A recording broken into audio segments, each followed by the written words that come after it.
E aí, gente, tudo bem com vocês? Bem-vindos ao meu canal, eu sou o Gabriel e hoje nós vamos falar dos casamentos mais rápidos do pop. Pois é, os casamentos entre celebridades, de certa forma, podem parecer assim, rápidos para nós. Só que quando se fala em indústria da música, isso aí chega num patamar completamente diferente. E é claro, existem N motivos para um relacionamento não dar certo. Mas quando você é um popstar, isso daí chega num nível que, assim, se torna meio assustador. E a gente tem aí, obviamente, né, como consequências desses términos, grandes ausências por conta de turnê, abuso de álcool, drogas, outros relacionamentos por fora. Então, assim, tudo isso gera esse kikiki aí na vida dessas pessoas que a gente ama, mas infelizmente a sorte no amor é uma coisa que parece não bater na porta desse povo aí todo. Antes de começar, já sabe, se você não é inscrito aqui no canal, já se inscreve, vem fazer parte aí da nossa comunidade, que aqui eu falo de música pop, falo de outros assuntos relacionados como Hollywood e cinema, e vai ser maravilhoso ter você aqui com a gente, viu? Além disso, tem também a loja de camisetas aqui do canal, com várias estampas inspiradas pelos artistas que eu trago aqui nos vídeos, viu? Se por acaso você ainda não conhece, clica no link que está fixado aqui no topo dos comentários ou na descrição desse vídeo que você vai ser redirecionado e vai ver todas as camisetas. É uma mais linda que a outra. Vamos começar aí com a Cher, gente, e o Gregg Allman, do The Allman Brothers, que foi, pelo jeito, um casamento baseado totalmente no tesson de 30 Chloes da Cher. Assim, né, gente, 1974 foi um ano difícil pra ela. Por quê? Porque ela tava terminando o seu divórcio com o Sonny Bono, que foi o marido dela ali, que fazia a parceria musical com ela, Sonny e Cher. Então foi um grande acontecimento midiático o divórcio dos dois, e assim, rapidamente a Cher acabou se envolvendo com o Gregg.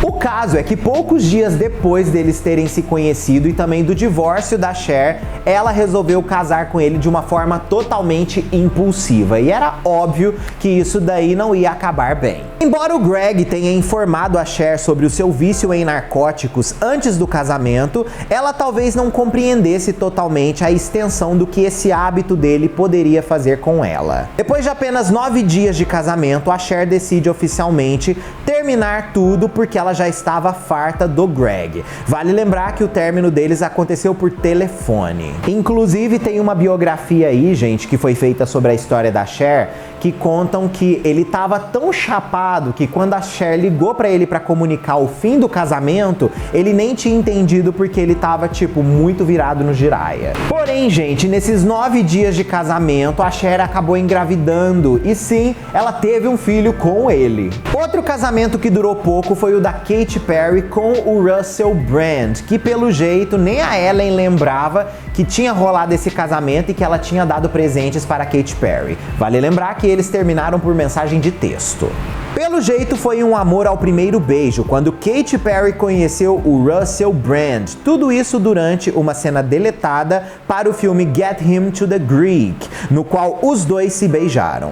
Quando foi oficialmente no VMA de 2009, eles foram flagrados se beijando e ali o relacionamento dos dois, pelo jeito, estava engatado. Eles se casam um ano depois, em 2010, na Índia, mas ainda no começo de 2011, tudo estava acabado. Vale lembrar que a Katy Perry tinha apenas 25 anos quando isso tudo rolou. Outro momento aí marcante da cultura pop foi a Janet Jackson se casando com o James DeBarge, que meio que tipo assim, era o bad boy da época da Janet e simplesmente a gente só foi saber que de fato ela casou com ele no documentário que ela fez oficialmente, recentemente agora no final do ano passado, comentando sobre toda a sua carreira. Janet tinha apenas 18 anos quando ela e o cantor James DeBarge, do grupo de R&B DeBarge, fugiram em 1984. A Janet disse que o único motivo que fez ela casar com o James foi sair oficialmente de debaixo da asa do Joey. Olha o que foi que ela aceitou para poder sair daquele pai super tóxico que horrores abusava todos os irmãos. Porém, não demorou muito para Janet perceber o grande erro que ela tinha cometido, principalmente na noite de núpcias, quando o James DeBarge simplesmente deixou ela sozinha no quarto do hotel. Inclusive a Janet disse que saiu através da noite procurando ele e que nunca mais encontrou ele. Foi uma situação terrível e traumática para ela. Janet ainda comentou sobre o abuso de narcóticos dele, dizendo: "Lembro-me dos momentos em que eu encontrava os comprimidos que ele tomava jogados no vaso sanitário. Nós brigávamos muito para ele poder tomar e ficar melhor, mas ele não aceitava." A Janet conseguiu terminar oficialmente o seu casamento e fazer o seu primeiro divórcio a partir do momento que o executivo da gravadora dela fala muito na cabeça e consegue isso daí com ela. Foi uma situação meio difícil. Porém, o motivo que me fez fazer esse vídeo foi o casamento de 55 horas de Britney Motherfucking Spears. Em 2004, gente, a Britney simplesmente chocou todo mundo porque ela se casou totalmente com fogo no Forebs. Ela e o Jason Alexander pegaram um avião e foram para Las Vegas viver uma noite de muita loucura. Nessa noite de muita loucura, eles chegam lá naquela capelinha super famosa de Las Vegas e se casam. Inclusive, a Britney estava de calça jeans. Porém, isso daí virou uma grande confusão e o casamento acabou sendo anulado 55 horas depois, oficialmente, deles terem se casado. Logo após toda essa situação aí, meio que a Britney com ele perderam contato, eles deixaram de ser amigos e cada um seguiu a sua vida ali. A Britney obviamente admitiu que isso foi um ato falho, que ela não queria, tipo assim, repetir na sua vida, né? Mas o Jason Alexander acabou se tornando uma pessoa assim, bem, vamos dizer, stalker de Britney. Tanto que durante todo o movimento Free Britney, as redes sociais dele eram totalmente baseadas nesse assunto e nas coisas que ele viveu com Britney.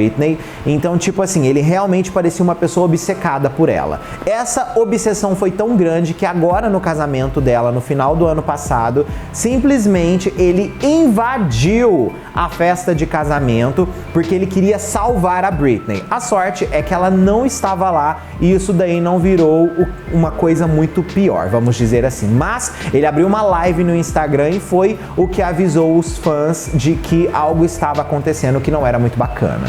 Agora, uma outra pessoa que é líder em casamentos curtos, né, gente, é a Giló, né, nossa amada J.Lo. J.Lo se casou horrores antes de fato encontrar o verdadeiro amor da vida dela, que já estava debaixo ali do nariz de todo mundo há décadas e meio que tipo assim, foi o momento que ela precisou se separar para depois reencontrar para fazer tudo dar certo. Mas olha só esse storyline aqui da nossa querida Giló. Quando J.Lo se casou com o Ben Affleck, agora em 2022, marcou a 4ª vez que a nossa lenda subiu no altar. Em setembro de 2001, ela se casou pela 2ª vez com Chris Judge, que conheceu quando ele era apenas um dos seus dançarinos de apoio. Inclusive, J.Lo disse que dançarinos de apoio são muito melhores de cama do que atores. Mas em 2002, o casal oficialmente anuncia que estava se divorciando. Os advogados, inclusive, emitiram uma declaração indicando que a divisão foi resolvida amigavelmente entre os dois. O primeiro casamento da Jennifer Lopez, na verdade, a gente nunca teve muita notícia do que rolou ali. Porém, ela comentou no programa da Diane Sawyer, na verdade, durante uma entrevista com a Diane Sawyer, que tudo deu errado em apenas um ano na vida dela a partir do momento que ela disse o sim. Em 2019, quando ela estava no meio de um romance de alto nível com o ex-rebatedor do New York Yankees, Alex Rodrigues, Jennifer Lopez resolveu apenas de que isso precisava acabar. Inclusive, ela dizia que não iria se casar de novo tão fácil. E veja aí, ela com Ben Affleck. E o último casal, né, gente, que foi, montanha-russa, Miley Cyrus com Liam Hemsworth, que o casamento mesmo deles não durou tanto. O relacionamento da Miley com o Liam Hemsworth sintetizou o conceito de montanha-russa, gente. Eles começaram a namorar, se separaram em 2010, voltaram, entre outras coisas, durante quase uma década. A Miley e ele se casam oficialmente e ficam juntos apenas 8 meses depois disso. Vale lembrar, como eu disse, que eles tinham um grande histórico aí, mas isso não foi o suficiente para fazer eles darem certo. O divórcio aconteceu alegando diferenças irreconciliáveis e foi oficialmente finalizado em janeiro de 2020. Surgiram vários rumores de traição, uso de drogas, entre outras coisas que contribuíram para essa separação. No entretanto, Miley Cyrus foi a quem mais pareceu assumir grande culpa através da imprensa.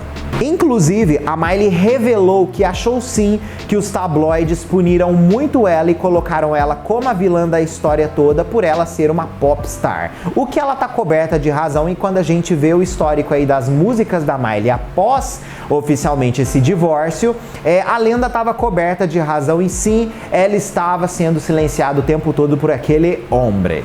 O que a gente conclui dessa situação toda, né, gente? Sim, casamento de gente famosa não dura, né? Já dizia o burro do Shrek.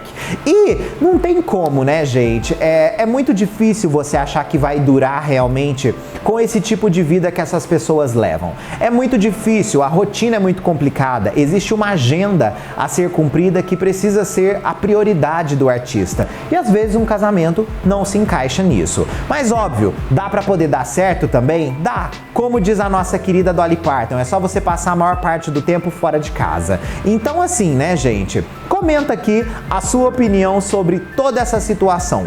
Como vocês enxergam todo esse rolê? Habla muito aí, tá? Ó, um beijo, a gente se vê no próximo vídeo ou live nossa. Tá aí, né? Tchau!